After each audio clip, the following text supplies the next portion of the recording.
کہ انسان کہیں بیٹھا ہو خلوت میں، چھوٹا بچہ جس کو سمجھ بھی نہیں آتا اس کی وجہ سے حیا کرتا ہے، گناہ نہیں کرتا۔ چھوٹا بچہ بیٹھا ہو، انسان اس کی وجہ سے گناہ نہیں کرتا، لیکن خدا کو اس چھوٹے بچے کے بھی برابر نہیں سمجھتا اور اپنی خلوت میں گناہ کرتا ہے۔ المیہ نہیں ہے، اس کا مطلب ہے کہ حیا وجود میں ہونی چاہیے۔ اور آج سوشل میڈیا نے تو برباد کر دیا۔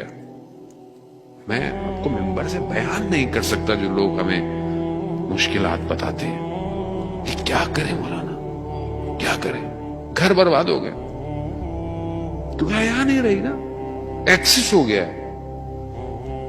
پہلے کسی کے گھر کا دروازہ کھلا ہوتا تھا، کوئی گزرتا تھا، حیا کرتا تھا گھر میں جھانکنے سے کہ غلطی سے کھلا رہ گیا دروازہ، لیکن ہو سکتا ہے کوئی گھر میں بھیجا۔ حیا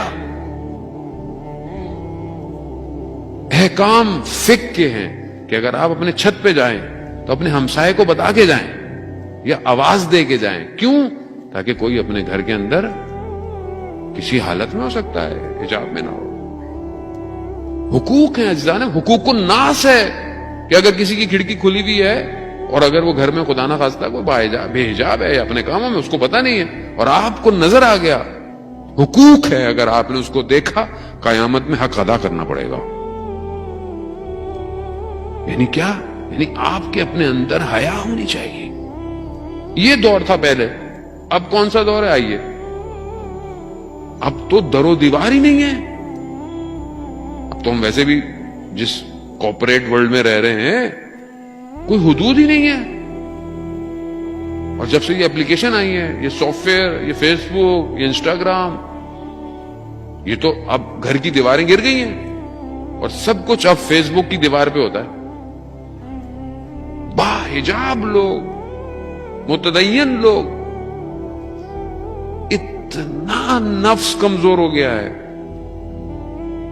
میں کیا بتاؤں آپ کو، شادی شدہ لوگ گھر برباد ہو رہے ہیں۔ جانے محترم، یہ آپ کی ذمہ داری ہے کہ آپ اپنے بچوں کو نوٹ کریں کیا کرتے ہیں یہ راتوں کو بیٹھ کے۔ کیوں انٹرنیٹ کے موبائلوں کے پیکیجز اتنے سستے ہیں؟ رات کو ساری رات 5 روپے میں ساری رات بات کریں، کس سے بات کرے گا یہ رات کو؟ آپ کی ذمہ داری ہے۔ معاشرہ برائیوں کی طرف جا رہا ہے صرف ایک حیا ختم ہونے سے معاشرے کے اندر۔